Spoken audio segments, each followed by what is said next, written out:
I'm Andrea Darlas, and we are here today interviewing cast members of Robert Alanis's latest film, Honest to God. Thank you so much for being here, Brooke. Thank you for having me. Very exciting. Chloe Adams, the daughter of our main character, Danny Adams, and his wife, Becca. So tell me a little bit about Chloe, about the character. I mean, I know she's the daughter of Danny and Becca, but tell me a little bit about how you perceive the character when you first auditioned for the role. Chloe is very energetic and optimistic. I find myself to be energetic and optimistic as well, so it was pretty easy to morph into Chloe. Her happiness it's basically something that everyone wants, and she gives it out to everyone and they feed off of her, which is a little bit contrasting to her father at different points in time during the film, because he's in such a dark place and he's so sad, and then Chloe is this opposite. She's so happy in all of her scenes. She's just a bubbly, happy gal. She is. She's happy. She's a millennial, and she defends what she believes is right, whether it's a TV show or a social media site. Mm-hmm. Yeah. Exactly. Yeah. Definitely so. She and her brother have that in common. Right. Dylan is your brother, and yes. and I love the brother-sister dynamic too, because in some of the scenes it's like you're the best of friends. In other scenes it's like, oh God, you're rolling eyes at each other, but that's completely like sibling. Oh, definitely. Love. It's a total sibling relationship that you would see in any family. I think that Chloe is close to Dylan because of their proximity, not necessarily because their personalities match. They actually clash in a lot of ways, but they come together on issues that they believe are very important. Right, and like TV shows and Twitter. Exactly. The typical millennial important thing. Right. Let's talk a little bit about how you were cast for this role, because I heard it took a long time to cast you. A little bit, yeah. So the director, Robert, he actually met my husband a couple years back. He cast Chris in one of his productions, Heavens to Betsy 2. Okay. I actually auditioned for that one, but he didn't cast me. Rude. No. I clearly had better things coming with Soul Productions that I didn't know. You yet. were so much busier at the time. Of course. You other things going on. Called my agent, I know. No. So he cast my husband in that movie, and I got to start to meet Robert on a different level, not as a director, and on a personal level. He actually came into the Starbucks I worked in at the moment, and he was one of the regulars. I knew exactly what his order was every single time, a grande blonde and a venti cup, so he has room for cream. And he would walk in, and I would always have that ready for him right at the counter, and we kind of just started talking and getting to know each other. One day I had a customer come in through the window. I worked the window a lot. Okay. And they told me that my happiness made them angry. So they didn't enjoy coming to my Starbucks in the morning if I worked the window, because the level of happiness that I gave off ruined their day.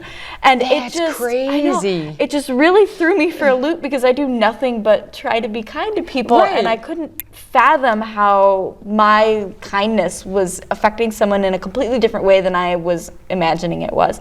Wow. So I felt upset enough about it that I went home and I poured myself a cup of coffee and I sat in front of my camera at my computer, and I told that story to everyone that follows me on Facebook.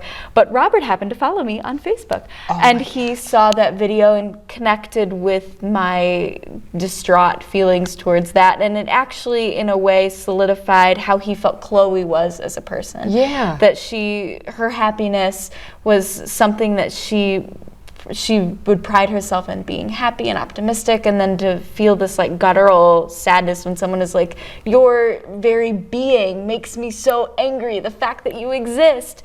So Robert told me eventually that situation that I went through was something that drew him to me being Chloe. Yeah. But I wasn't just going to be given that role. Robert and I had plenty of discussions. I had to audition. Sure. We had to make sure that I understood where he was coming from.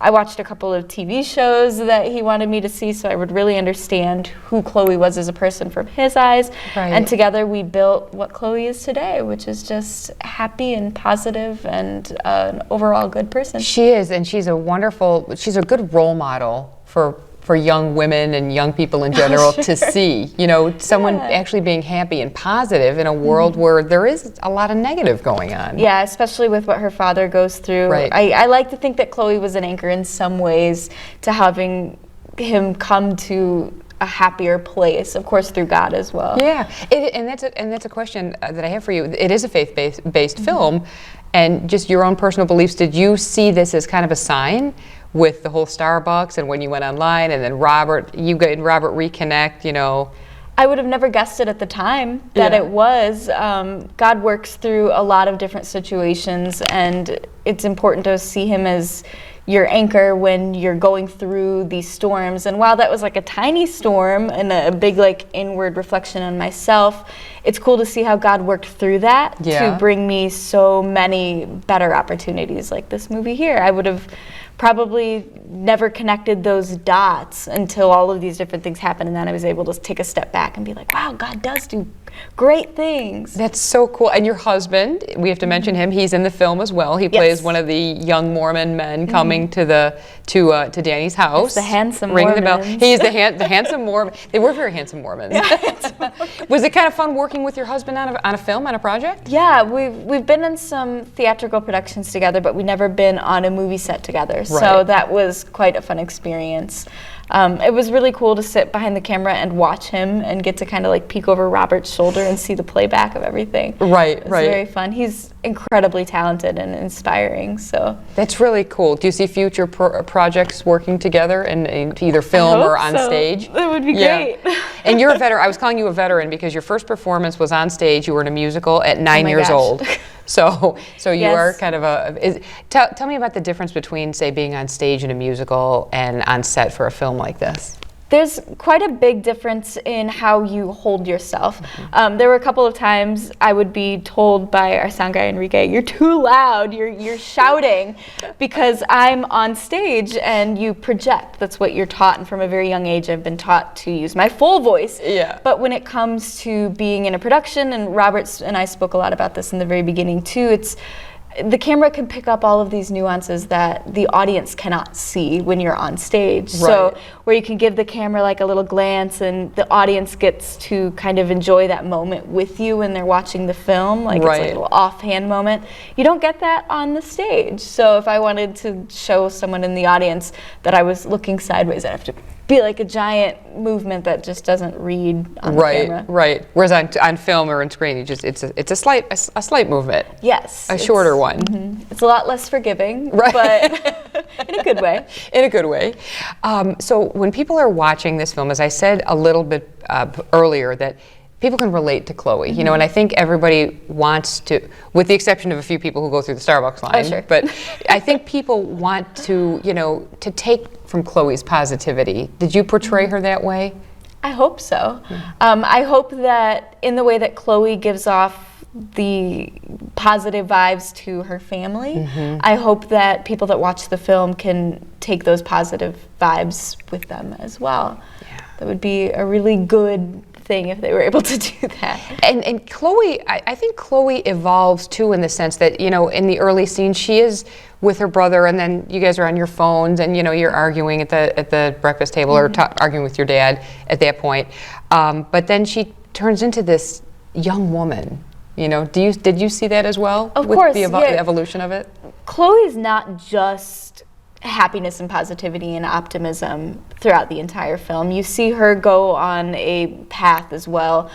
She kind of ebbs and flows through an emotional journey herself, and I think that's important to know that like not every single person that you see in the world who's happy and positive is happy and positive 100% of the time. We're all human. There's no expectation that someone is going to always be on and always be happy. Right. I know you've heard the old adage that, you know, there's people who have their Facebook lives and then their real lives. Oh, that's our world completely today with social media, for sure. Right. Or I'm sorry, I should say the Instagram. You know, I think Facebook is the Instagram, the other social media sites. I want to ask you about the taco scene. Oh, sure. I know that was your idea. Tell me a little bit about that. I'm not giving anything away. It's just a very fun scene. It was. My brother Dylan and I are having a conversation with our father, trying to connect to him from a millennial point of view.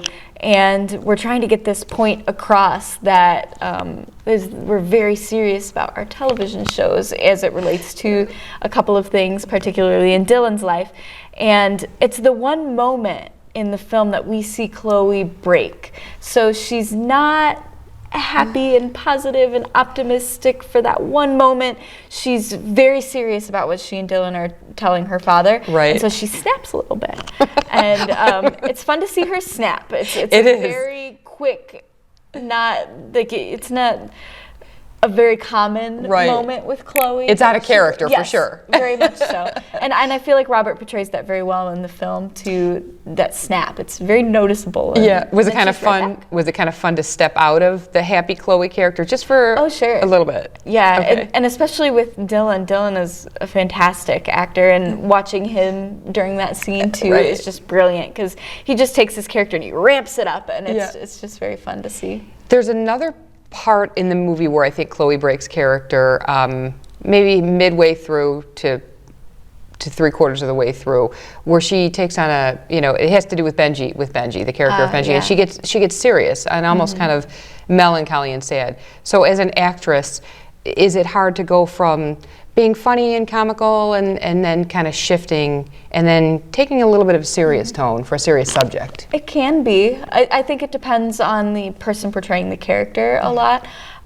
For me, I try really hard to maintain positivity in my own life as well. So it's always a challenge to step out of not only your character's comfort zone, but your own personal comfort zone too, and be really open with feelings like that, especially on a camera. Right, absolutely. And you're a new mom. You have a new baby. Yes, we should talk. How old's your baby? 2 months. Congratulations. As of this filming. Thank you. Very nice, very nice. And are you going to, obviously, you're a very positive person, and I'm sure you want your new baby to see that too. Oh, sure. In life, the ups and downs, but the teaching the positive part of life. Yeah, and the honesty behind all of that too. Yeah, you got to be very open with your kids so that they know that, like, my parents aren't perfect either. Right. If your children want to act, is that okay? Yeah. Okay. I think so. He's got two musically inclined and performance inclined two parents. Acting parents, right. It's natural, but I'm not going to force him into anything. I just keep saying, like, not a football player. I don't know what I would do. I don't know how to raise a football player. No, drama, theater, that's all okay. I know, choir, band, I can do that, but I'll probably end up with a football player now that I've said it out loud. Now that it's out there in the open. Brooke, what do you want people to take away from this film? When they see Honest to God, what would you like them to go home with? That's a good question. I would say put your trust and your faith and your hope in God. Don't lean on your own understanding, but instead lean on His. We're all going to go through different things, and when you start to rely on yourself, that's when you're going to collapse. You are not strong enough to take yourself through the storm. It's God who's strong enough. He's going to take you to that storm, but then He's going to bring you through it too. So just hopefully everyone realizes you need to rely on God and not your own understanding through things. Final question. Yes. If you were told you had 3 weeks to live, what would you do? I would want to see all of my family, and I think I would want to go to Disney World and Hawaii. I think I would just travel, for sure. I would travel. And I would make sure that I'm only seeing the people in my life, like my family and friends, that I truly care about and want to see. I'm not going to waste a single moment on the gentleman who drove through the Starbucks line. There you go. He's in the past. Yes, we're done. You're a wonderful actress. You have a beautiful family. Best of luck to you, and I know you're going to have a long, healthy, and wonderful career. So thank you so much. Thank you so much, Brooke Galvan. Thank you very much.